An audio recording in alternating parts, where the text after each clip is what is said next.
For centuries, stories have been passed down, some preserved, others hidden, about the origins of nations and the great lineage of people who shaped the spiritual backbone of the world. But when you trace the lineages back far enough, before kingdoms rose and fell, before the world was split by maps and boundaries, you find a story older than any empire, more profound than any textbook, and more deliberate than many are ready to accept. A story about a man named Shem, and about his descendants, whose legacy has been forgotten by many, but carried quietly in the blood of black people across the globe. It's not a statement of opinion, it's a thread of truth woven through the tapestry of ancient history, preserved in fragments and confirmed by language, migration, and identity. Shem, the son of Noah, was not merely a historical figure in an old sacred text. He was the beginning of something enduring. Through Shem came names like Eber, from whom the word Hebrew is derived. Through Shem came the foundation of the Semitic lineage, people who would carry knowledge, tradition, and divine instruction across time. And through Shem's line came a connection that tied ancient Mesopotamia, the Nile Valley, Arabia, and Ethiopia in ways we have not been taught to recognize. What has been taught in many schools, shown in many films, and even preached from pulpits around the world is a different story, a cleaner, edited, diluted version of truth, one that erased faces, rewrote family trees, and conveniently removed black people from their rightful place in the divine lineage. But truth doesn't die just because it's been hidden. It rises, and that truth is this: black people scattered across Africa, the Americas, and the islands of the sea carry the blood of Shem, not just through speculation or spiritual claim, but through the DNA of history, linguistics, archaeology, and ancestral memory. We were not merely slaves, servants, or strangers. We were scribes, builders, visionaries, and voices. The early civilizations that flourished on African soil, like Nubia, Kush, Aksum, and the vast Ethiopian empires, were not just centers of trade and agriculture. They were keepers of scrolls, laws, traditions, and the presence of God. These were not pagan lands disconnected from sacred heritage. They were homes to the sons and daughters of Shem. They were repositories of truth long before colonizers brought their rewritten Bibles and cross-marked maps. The Hebrew tradition was alive in Africa, not just beside it. When you study ancient Semitic languages, you find dialects and structures embedded deeply in Ethiopia and surrounding regions. When you examine oral traditions passed down among tribes in West Africa like the Igbo, the Limba, and the Ashanti, you find patterns, names, customs, and practices that mirror those of the Shemitic people. You hear about circumcision on the 8th day, Sabbath rest, animal sacrifices, dietary laws, all performed long before missionary contact. How could these things exist untouched by European theology unless the people performing them were not learning them, but remembering them? We are taught to disconnect Africa from the Hebrew story. We are told to believe that spiritual legitimacy only came when it was delivered from Europe. But the truth is that much of what the world calls religion today was birthed in places where black skin was not a novelty, but a norm. The Shemitic bloodline flowed not just through deserts and mountain ranges, but through fertile valleys, through black bodies walking with quiet dignity, through centuries of silence and struggle. And now that silence is breaking. The world does not know how to handle this truth, because to accept that black people are descendants of Shem is to dismantle the illusion of inferiority that was built brick by brick over hundreds of years. It means the face of sacred history was never missing. It was simply misrepresented. It means that those who were chained were never cursed. They were chosen. That their suffering did not come from divine punishment, but from human greed and fear. That what was stolen was not just land or labor, but legacy. You see, the truth is dangerous not because it wounds, but because it awakens. And when a people wake up to who they really are, they become unstoppable. They walk different. They speak with clarity. They look oppression in the eye and say, "We remember who we are." The power of knowing your origin is not just about pride, it's about purpose. You begin to live not like a person surviving day to day, but like someone fulfilling a call written into your DNA. The descendants of Shem are not just a historical group. They are a living people carrying ancient instruction in their spirit. And black people across the world, especially those whose ancestry traces back to Africa, carry that instruction, whether they've read a single scripture or not. It's in the way they gather in community. It's in the way they sing spirituals with depth and grief and hope. It's in their resilience, their brilliance, and their refusal to disappear. It's in their spiritual connection that defies logic and lives through rhythm, prayer, and intuition. But the world told you otherwise. They told you your name was forgotten, your land cursed, your history erased. But names don't die. They echo. They are waiting to be called again.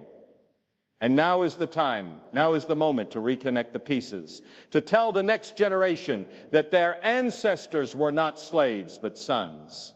Sons of Shem. People of promise, bearers of light. When you walk in that truth, everything changes. You stop comparing yourself to a system that never acknowledged your greatness. You stop accepting labels that don't belong to you. You stop feeling ashamed for asking questions and start feeling empowered by seeking answers. You realize that the Bible was not a foreign text dropped from the sky onto foreign soil, but a collection of lived experiences, many of which were lived by people who looked like you. This doesn't make you better than others. It makes you aware of what has been hidden. And with that awareness comes responsibility to live with intention, to study not just with your mind, but with your heart. To share this truth, not in anger, but in restoration. Because when you know who you are, you stop fighting for attention and start walking in alignment. You don't just fight oppression, you outlive it. So the next time someone tells you that Africa has nothing to do with the spiritual story, remember Shem. Remember that blackness was never a footnote in history. It was the headline. Remember that your ancestors carried scrolls, built altars, passed down prophecy, and held on to tradition even when swords and chains tried to rip it away. And now in this generation, it's your turn, not just to reclaim history, but to live it forward, to teach your children that they are not lost, not cursed, not broken, but rooted in a promise that goes back to the beginning. Because black people are more than survivors of colonization or descendants of kings. They are the children of Shem, the keepers of the flame. The voice rising again, and the world is finally listening. Not because we shouted louder, but because truth once spoken never dies. Throughout generations, Africa has been portrayed as a continent waiting to be enlightened, as though it existed in spiritual darkness, until someone arrived to bring light. But that version of history collapses under closer inspection. When you truly explore the traditions, languages, and sacred customs of many African civilizations, especially in places like Ethiopia, the Horn of Africa, Sudan, and across West Africa, you begin to realize something profound. These cultures weren't distant from divine wisdom, they were deeply immersed in it. Long before colonizers carried translated scriptures into the interior, long before churches with steeples were built, there were communities already practicing ancient laws, observing sacred cycles, respecting the Sabbath, and following rituals that mirrored what would later be labeled biblical. This wasn't coincidence, it was preservation. These African civilizations were not recipients of foreign spiritual truths. They were guardians of knowledge that had already been entrusted to them long ago. The traditions passed down among African tribes weren't inventions. They were continuation, from circumcision customs to dietary practices, from lunar calendar systems to naming ceremonies based on Hebrew roots. The evidence of connection is not only cultural, it's historical. In regions where Western historians claimed there was no revelation, there were entire nations remembering what others had forgotten. And in those memories lies the undeniable link to the Shemitic heritage, carried not by scrolls alone, but by the people themselves. The Ethiopian Bible contains texts older than those found in many Western editions, retaining books that were removed elsewhere. And these sacred writings weren't just stored, they were lived. The connection between language, lineage, and spiritual tradition in these regions reveals a deeper truth that has been overlooked for far too long. Colonial narratives would have you believe Africa was a blank page, that religion arrived on ships and gospel came in chains, but Africa was never empty. It was overflowing with truth. Spiritual structure, moral codes, reverence for the Creator, and prophetic knowledge were part of everyday life for many African communities. Their identity wasn't forged under colonial rule, it was distorted by it. The spiritual systems of ancient Africa were often rooted in oral tradition, symbolism, community practice, and deep reverence, elements shared by the earliest covenant-keeping people. When these African societies honored one supreme creator, practiced fasting, offered sacrifices, and sought divine guidance through dreams, they weren't borrowing, they were continuing a lineage that predates Europe's recognition of it. To acknowledge this truth is not to rewrite history, it's to correct it. It's to give back what was stripped away by the assumption that Africa had no role in the sacred narrative. But the evidence is clear. Africa didn't adopt the truth. It carried. And when those who were scattered through slavery continued singing, praying, and believing, even in unfamiliar lands, it was not merely cultural retention, it was spiritual memory. Their rhythm, their resilience, their unshakable faith through centuries of oppression are echoes of a people who were never outsiders to the divine plan, but essential participants in it. Africa was not waiting to be found. It was the beginning, the root, the source, and still remains the heartbeat of a truth the world is only beginning to rediscover.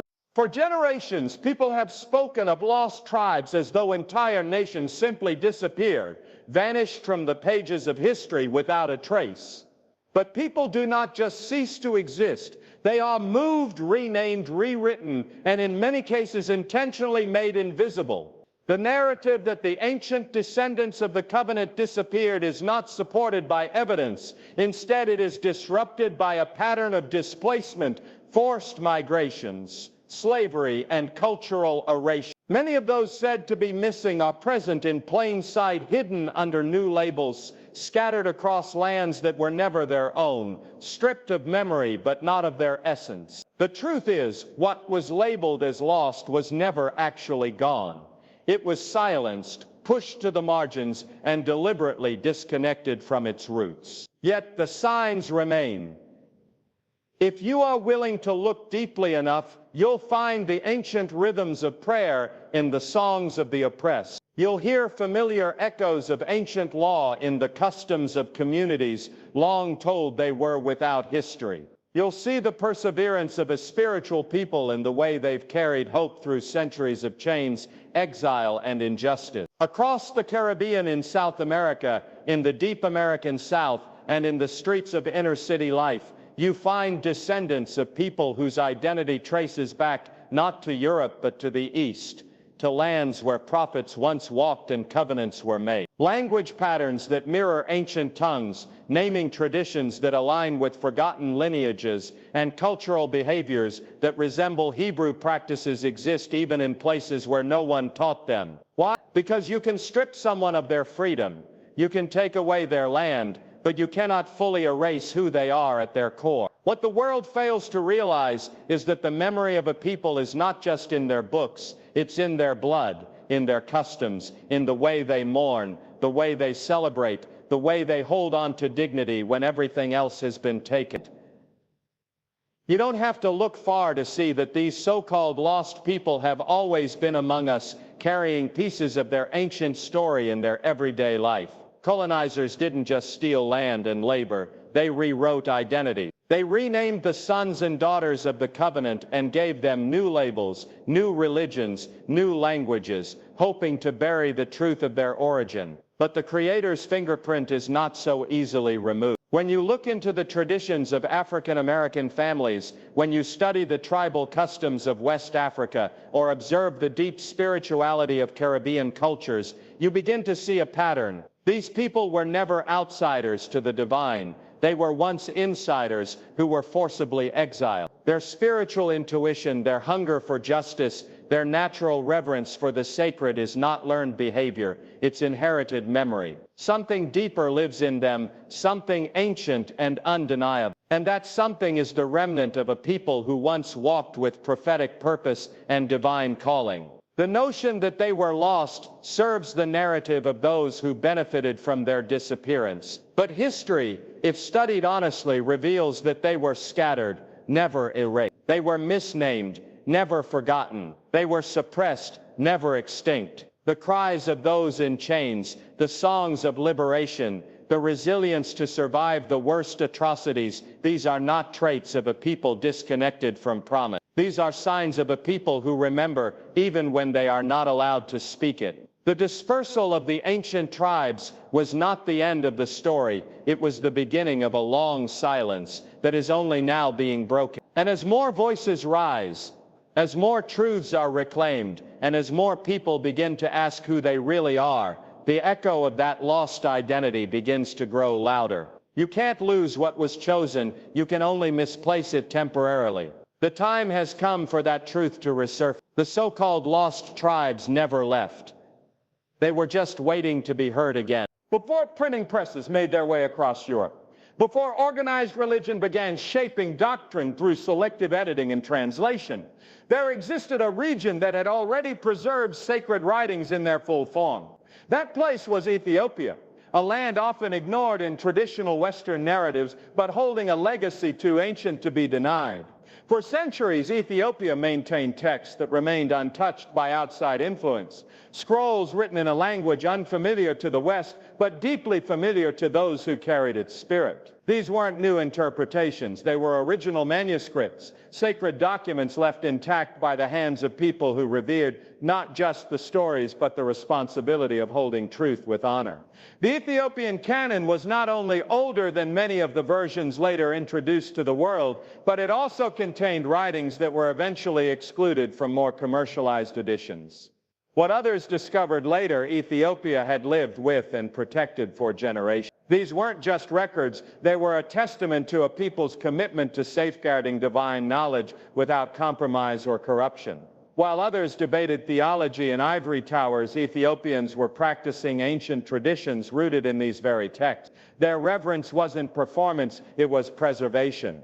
They didn't need external validation because they had inherited something purer than printed approval. This wasn't about religion, it was about inheritance. They carried sacred memory within community, tradition, and discipline. And while Western empires were still defining what parts of the scripture would be kept and which would be discarded, this African nation had already committed to upholding the full scope of sacred writings, not because it was popular, but because it was sacred. This is not just a historical fact, it is a spiritual challenge to the assumption that truth must come through Europe to be validated.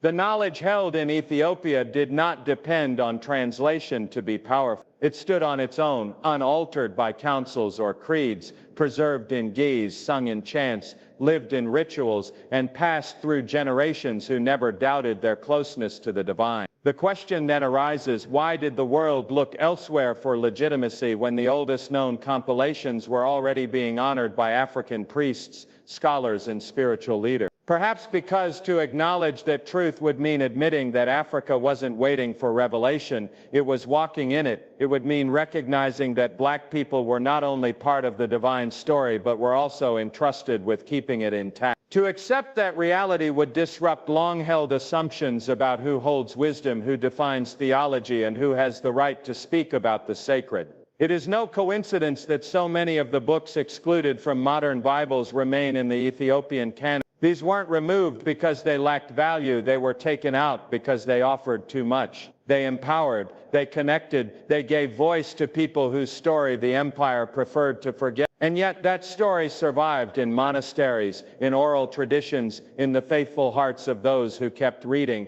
even when the world stopped listening. Today, people search for origin. They seek authenticity in a world saturated with opinion. And many never realize that the answers they chase have long existed in the hills of Ethiopia, in the hands of elders who never lost sight of what they were entrusted to protect. This is not folklore. It is documented, it is studied, it is real. And it stands as living proof that Africa, far from being an outsider to divine history, has always been at its core. The preservation of these ancient scriptures wasn't accidental, it was providential. And while time has tried to bury that fact beneath layers of edited theology and Eurocentric storytelling, the truth still breathes. It breathes through every manuscript untouched by colonization, through every chant echoing from ancient churches built into the rock, and through every generation that continues to honor the sacred without needing approval. The story has never been about what Europe brought to Africa. It has always been about what Africa kept alive when the rest of the world forgot what it meant to protect something holy.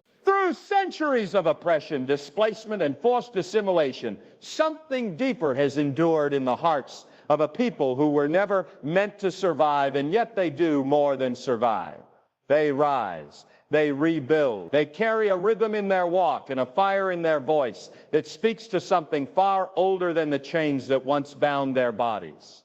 This enduring spirit, this unstoppable energy to push through pain and transform it into purpose, reveals more than just human will. It reveals a divine inheritance, a spiritual mark that cannot be explained by suffering alone. Beneath the surface of every song sung in sorrow and every prayer whispered in secret lies a sacred code, one that has been passed down not through textbooks or traditions, but through blood, through memory, through soul. This is the code of a covenant, the mark of a people chosen not by the world, but by the divine.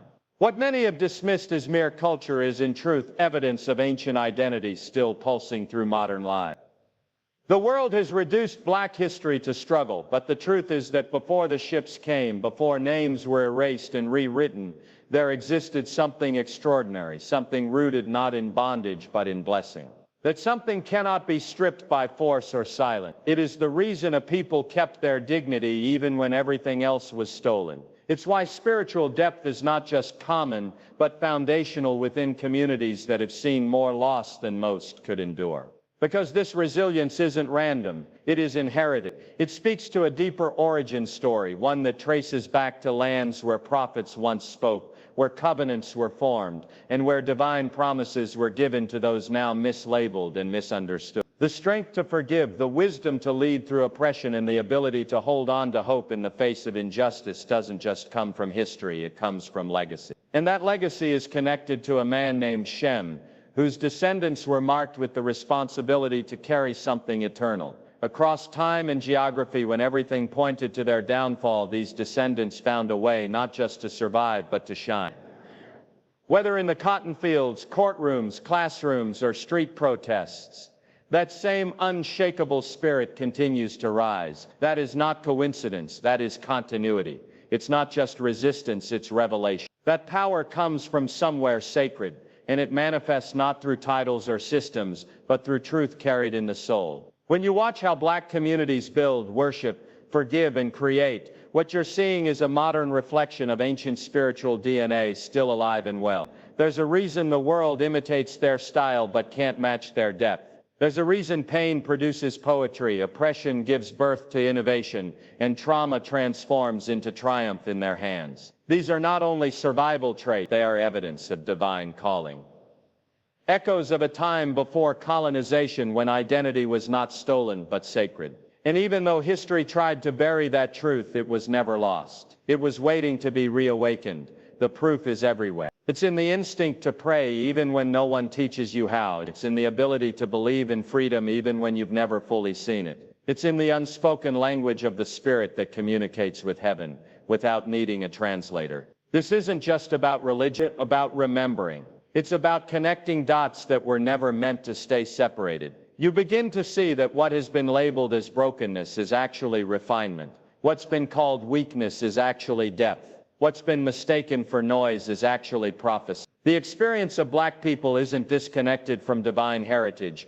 It is an extension of it. Not everyone who suffers has this kind of spiritual endurance. Not everyone who's enslaved sings like that. Not everyone rises after centuries of suppression with a heart still open. That kind of soul comes from something sacred, something ancient, something chosen. And that something is not forgotten. It's alive. It's in the walk, in the voice, in the fire of every person who still chooses love after being taught to hate themselves. So when the world tries to label black people by what's happened to them, remind them that what lives inside is much older than chains, deeper than skin, and stronger than any system built to suppress them. This spirit doesn't come from suffering, it survives it. It doesn't originate from trauma, it transforms it. That's not learned behavior, that's divine blueprint. The DNA of Shem didn't disappear with exile, it traveled through time, hidden in plain sight, rising through generations who were never meant to remember but somehow always did. And now that truth is returning not as revenge, but as restoration. Not as a demand for pity, but a reclaiming of power. not to divide, but to reconnect the roots of a family history far too important to keep hidden. The world will eventually realize what many already feel: Black identity is not a mystery to be solved. It is a revelation to be honored. There was never a moment in time when you were supposed to be unaware of your identity. You were never created to wander without a sense of purpose or to live disconnected from the very roots that gave your spirit life. That disconnect was designed not by nature, not by chance, but by intention. History didn't just happen to unfold this way. Systems were crafted to distance entire populations from their origin. And once identity was buried under the rubble of colonization and forced narratives, generations began to walk forward with no knowledge of where they came from. But forgetting who you are isn't natural. It's taught, it's conditioned. From stolen names to rewritten stories, from cultural erasure to spiritual misdirection, everything was structured to make you question your worth.